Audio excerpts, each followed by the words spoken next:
Welcome to Shri Ji food. मैं हूं मनीषा ठक्कर।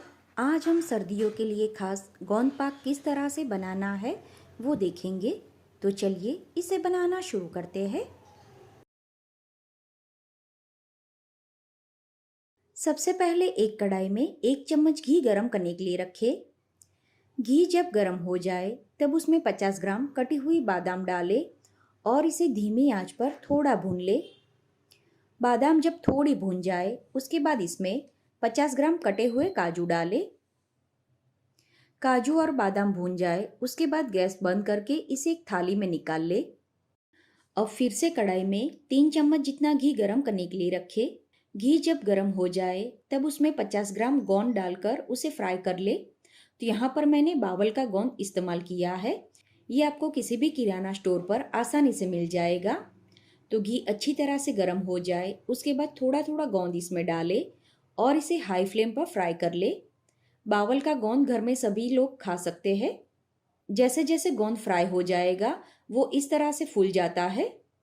तो अब हम इसे एक प्लेट में निकाल लेंगे और बाकी का जो बचा हुआ गोंद है उसे भी इसी तरह से फ्राई कर लेना है। अब कढ़ाई में बाकी जो बचा हुआ घी है उसमें 100 ग्राम गेहूं का आटा डालें और फिर इसे धीमी आंच पर अच्छी तरह से भून ले। पहले इसे घी के साथ मिक्स कर ले और फिर ज़रूरत लगे उस हिसाब से आप इसमें 1 से 2 चम्मच जितना घी डालें। तो यहाँ पर मैंने फिर से 1 चम्मच जितना घी ऐड किया है। आटे को हमें स्लो टू मीडियम आंच पर अच्छी तरह से सुनहरा और एकदम खुशबूदार होने तक भुनना है। तो अब आप देख सकते हैं आटा पहले की कंपेयर में काफ़ी फूल गया है और इसका कलर भी चेंज हो गया है। इसी के साथ इसमें से बहुत ही अच्छी खुशबू भी आने लगी है।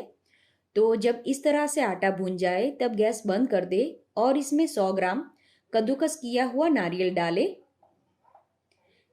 गैस चालू करके इसे भूनने की ज़रूरत नहीं है, बंद गैस पर ही हम इसे मिक्स कर लेंगे। तो अब ये आटा और नारियल अच्छी तरह से मिक्स हो गया है। कढ़ाई को नीचे उतार ले। फिर एक फ्राई पैन ले ले और उसमें 250 ग्राम फीका मावा हाथ से मसल के डाले। अगर आप बाहर का मावा नहीं खाते तो घर पर मावा किस तरह से बनाना है उसकी रेसिपी मैंने पहले ही आपके साथ शेयर की है। तो मावे को कद्दूकस करके या फिर हाथ से मसल के इसमें डाले और फिर इसे धीमी आंच पर अच्छी तरह से भून ले। गोंद पाक को लंबे समय तक स्टोर करने के लिए मावे को अच्छी तरह से भूनना बहुत ही ज़रूरी होता है। तो अराउंड 3 से 4 मिनट के बाद मावा अच्छी तरह से भून गया है। जब मावा भून जाएगा तब उसका कलर भी थोड़ा चेंज हो जाएगा और फिर इसमें से आपको थोड़ा घी भी अलग होता हुआ दिखेगा। तो अब गैस बंद कर दे और जो भुना हुआ मावा है उसे नारियल और गेहूं के आटे का जो मिश्रण है उसमें ऐड कर देंगे। अब जो गोंद हमने फ्राई करके रखा है उसे कटोरी की मदद से इस तरह से उसका चूरा कर ले। गोंद का चूरा करने के बाद अगर कोई उसके हार्ड टुकड़े रह गए हैं तो उसे हमें हटा देना है और फिर इसमें से थोड़े बड़े टुकड़े वाला गोंद हम गार्निशिंग के लिए अलग कर देंगे। तो इस तरह से बारीक कटी हुई बादाम और गोंद हम गार्निशिंग में इस्तेमाल करेंगे। अब जो भुने हुए काजू बादाम और गोंद का चूरा है वो इसमें ऐड कर दे और इसे थोड़ा मिक्स कर ले। अब इसकी चाशनी बनाने के लिए फ्राई पैन को साफ कर ले और फिर इसमें 250 ग्राम चीनी डाले। इसी के साथ 125 ml जितना पानी डालेंगे और इसे मीडियम आंच पर पका लेंगे।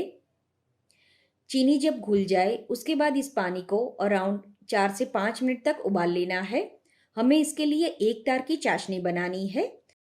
जब ये शुगर सिरप थोड़ी गाढ़ी हो जाए उसके बाद इसमें से 1 से 2 ड्रॉप जितनी शुगर सिरप एक कटोरी में निकाले और फिर अंगूठे और उंगली के बीच में इस तरह से तार चेक करें। तो इस तरह से गाढ़ा एक तार बनना चाहिए। अब ये गरम चाशनी हम कढ़ाई में ऐड कर देंगे। फिर इसी के साथ 2 चम्मच सौंठ पाउडर और 1 चम्मच इलायची जायफल का पाउडर ऐड करेंगे।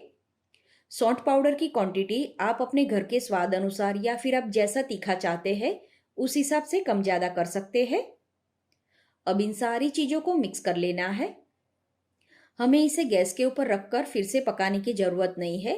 चाशनी के साथ इसे अच्छी तरह से मिक्स कर लेना है।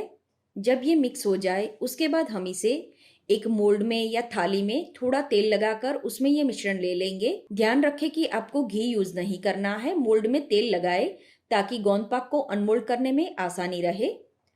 तो अब ये गोंद पाक का जो मिश्रण है उसे मोल्ड में लेकर उसके गार्निशिंग के लिए गोंद का चूरा और फिर कटे हुए बादाम डाले और फिर इसे सेट होने के लिए बाहर ही रहने दे। जब गोंद पाक अच्छी तरह से सेट हो जाए उसके बाद इसके टुकड़े कर ले। आप इसे डिब्बे में भरकर बाहर 1 हफ्ते तक और अगर फ्रिज में रखते हैं तो ये गोंद पाक 15 से 20 दिन तक अच्छा रहता है। तो आप भी इस तरह से ये गोंद पाक बनाकर जरूर ट्राई करें। उम्मीद है आपको मेरी आज की रेसिपी पसंद आई होगी।